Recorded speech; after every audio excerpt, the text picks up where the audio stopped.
Assalamualaikum warahmatullahi wabarakatuh. Apa kabar anak-anakku yang solih-solihah?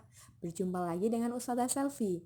Hari ini kita akan belajar tema 5 yaitu pengalamanku, subtema 1 pengalamanku di rumah. Iya, sebelum kita belajar kita berdoa dulu yuk. Bismillahirrahmanirrahim. Rabbi zidni ilma warzuqni fahma. Amin ya rabbal alamin.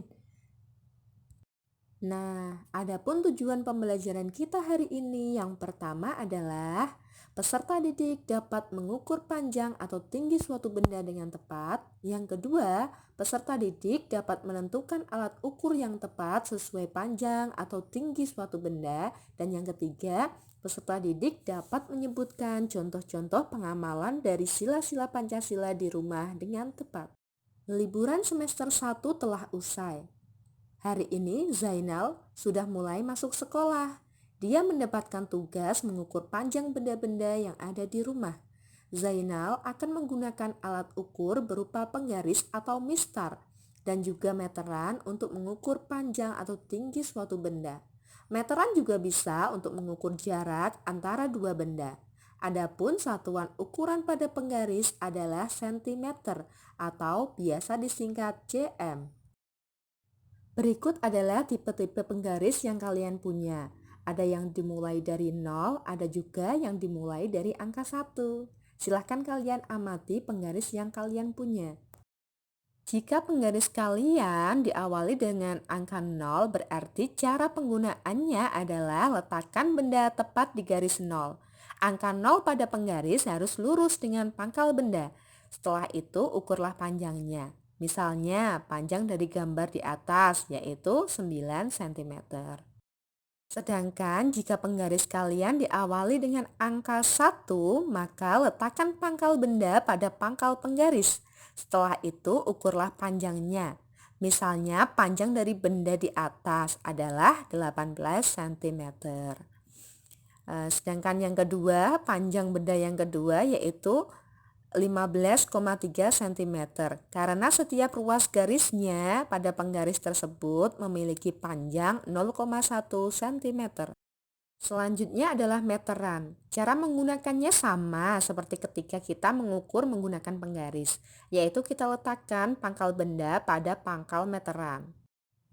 Jika suatu benda panjangnya melebihi panjang penggaris, maka kita bisa menggunakan meteran untuk mengukur benda tersebut.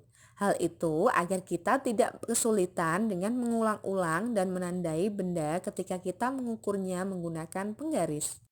Silahkan kalian amati gambar berikut ini. Ada gambar toples, pensil, meja belajar, laci, dan vas bunga. Kita bisa mengukur tinggi toples dan pot serta panjang laci dan meja belajar menggunakan penggaris.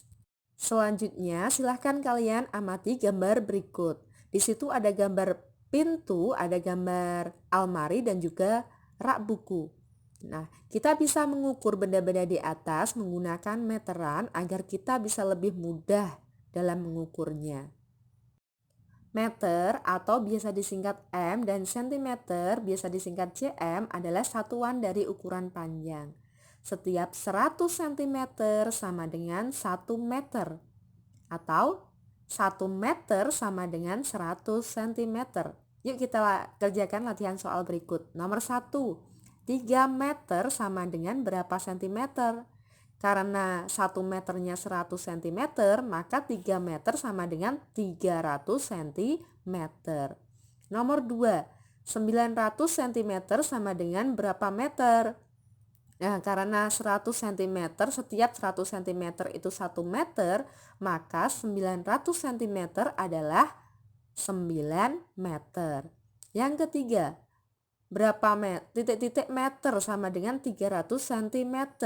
Nah, berarti 300 cm itu berapa meter? Ya betul, karena setiap 100 cm itu adalah 1 meter, berarti 300 cm adalah 3 meter. Selain penggaris dan meteran, kita juga bisa mengukur benda menggunakan jangka sorong. Gunanya adalah untuk mengukur benda-benda yang berbentuk lingkaran. Berikut adalah gambar dari jangka sorong. Adapun contoh-contoh benda yang dapat diukur menggunakan jangka sorong adalah sebagai berikut. Yang pertama adalah tutup botol, yang kedua mur, yang ketiga yaitu sekrup, yang keempat adalah kunci ring, dan yang kelima kelereng. Apa sih pentingnya belajar pengukuran? Nah, silahkan kalian simak cerita berikut ini. Suatu hari, Pak Ahmad ingin membuat sebuah rumah untuk keluarganya. Sebelum melakukan pembangunan, Pak Ahmad melakukan pengukuran terhadap tanahnya tersebut agar pembangunannya tidak memakan tanah milik orang lain. Pak Ahmad tahu bahwa jika seseorang mengambil sesuatu yang bukan menjadi haknya, maka resikonya sangat berat di hari kiamat kelak. Sebagaimana terdapat dalam hadis sahih riwayat Al-Bukhari 2274. An Salimun an Abihi radhiyallahu anhu qala an-nabiy sallallahu alaihi wasallam man akhadha minal ardi syai'an bighairi haqqihi khusifa bihi yaumal qiyamati ila sab'i arabina, yang artinya barang siapa yang mengambil sebidang tanah dari bumi yang bukan haknya, maka pada hari kiamat nanti dia akan dibenamkan atau dihimpit sampai 7 lapis bumi.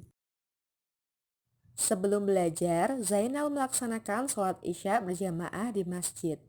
Masih ingatkah kalian? Yang dilakukan Zainal di atas mencerminkan pengamalan sila yang keberapa? Iya, betul sekali, mencerminkan dari sila pertama Pancasila. Silahkan kalian amati gambar berikut ini. Dari gambar di atas, mana sajakah perilaku yang mencerminkan pengamalan sila pertama Pancasila? Iya, betul sekali.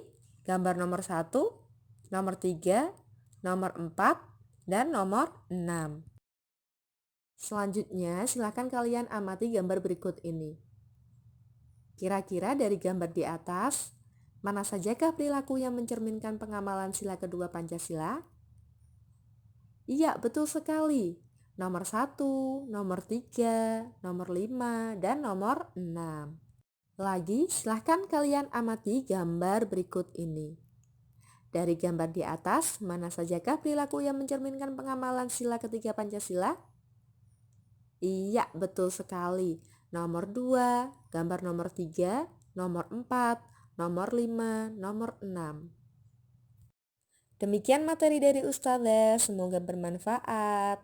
Tetap patuhi protokol kesehatan ya, yaitu selalu mencuci tangan dengan sabun, memakai masker saat beraktivitas, dan selalu menjaga jarak. Wassalamualaikum warahmatullahi wabarakatuh.